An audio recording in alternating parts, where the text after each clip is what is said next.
नारायण के ऑफिस से आते ही जानकी ने कहा कि आज अजय के लिए रिश्ता आया है। मेरी बात वह नहीं सुनेगा, आप ही उसे समझाइए।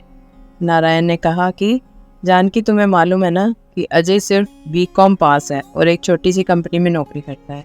तुमने हमारे बारे में सब कुछ बता दिया है ना? जानकी ने कहा, मैंने सब कुछ बता दिया है। लड़की ने पीएचडी किया है बायोटेक्नोलॉजी में। क्या? नारायण जी एकदम आश्चर्यचकित हो गए थे और कहा, तुम्हारा दिमाग तो खराब नहीं हो गया ना? इतनी पढ़ी लिखी लड़की हमारे अजय से शादी क्यों करेगी? मेरी बात मानकर उनसे एक बार फिर बात करो, उन्हें कोई गलतफहमी हो गई होगी। नारायण जी ने कहा कि पूरी जानकारी लेकर आओगी तो मैं अजय से बात करूंगा। जानकी को भी एक बार को लगा कि सही तो है, मेरे मन में यह बात क्यों नहीं आई थी कि शायद माता पिता लड़की को मजबूर भी कर रहे होंगे। उसने सोचा पहले अच्छे से पता कर लेती हूँ। जानकी और नारायण के 5 बच्चे थे। सभी बच्चे पढ़ाई कर रहे थे। जानकी खुद स्कूल में टीचर थी। उनका घर हमेशा मेहमानों से भरा रहता था। जानकी सबकी ज़रूरतों को पूरा करके फिर स्कूल जाती थी। फिर शाम को आकर सबके लिए खाना बनाती थी। उसके बच्चे उसकी बहुत मदद कर देते थे।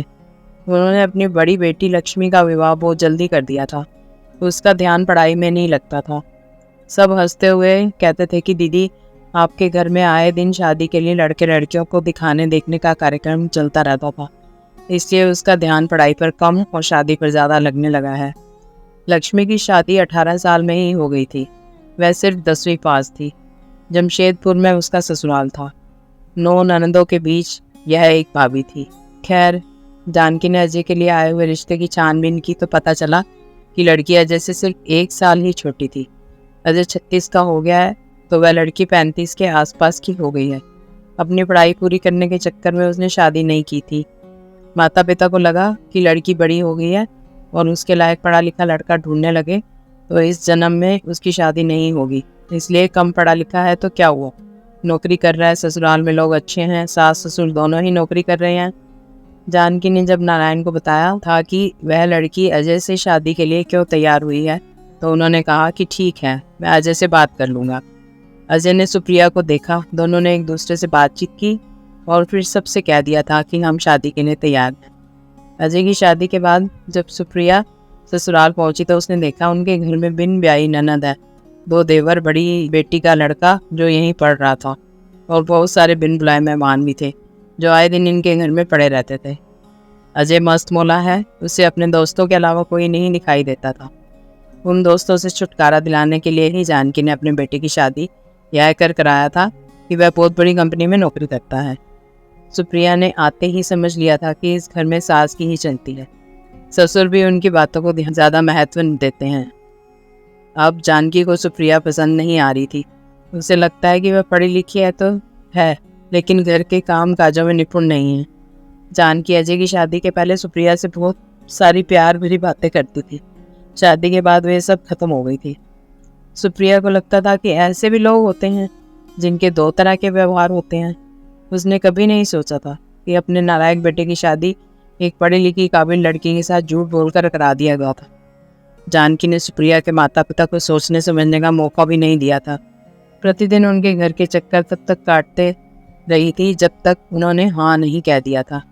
अब वह सबसे यही कहते फिरती है कि उसकी शादी नहीं हो रही थी, इसलिए हमारे बेटे के मत्थे उसके माता पिता ने उसे मार दिया है। वैसे भी अब बड़े बेटे की शादी हो गई है तो मेरे दूसरे बेटों की शादी आराम से हो जाएगी। सुप्रिया अगर होशियार है तो अपने पति को सुधार लेगी, वरना किस्मत पर रोएगी। हम जब तक हैं उन्हें खाने पीने की कोई तकलीफ तो नहीं होगी। बाद में वह खुद पढ़ी लिखी है तो अपना जुगाड़ ज़रूर कर लेंगी। अपने कमरे में बैठी सुप्रिया ने इन बातों को सुना तो उसे लगा कि मैं अब तक सिर्फ पढ़ने में ही अपना वक्त बिताती थी, दुनियादारी के बारे में तो मुझे मालूम ही नहीं है। आज लग रहा है कि ऐसे शराफत की आड़ में छिपे चेहरे भी होते हैं क्या। आगे उसने अपने बारे में सोचना ही बंद कर दिया था। उनके 2 बच्चे हुए थे। अजय में सुधार तो नहीं आया था, पर हाँ, एक हादसे में उसकी मौत ज़रूर हो गई थी। सुप्रिया को अपने दोनों बच्चों को लेकर ससुराल से बाहर निकलने यह कहकर मजबूर कर दिया गया था कि जब बेटी ही नहीं है तो तुम्हारे लिए भी हमारे घर में जगह नहीं है। हाँ, बेटे को यहाँ छोड़ दो, वह हमारे घर का चिराग है, बेटी को अपने साथ ले जाओ।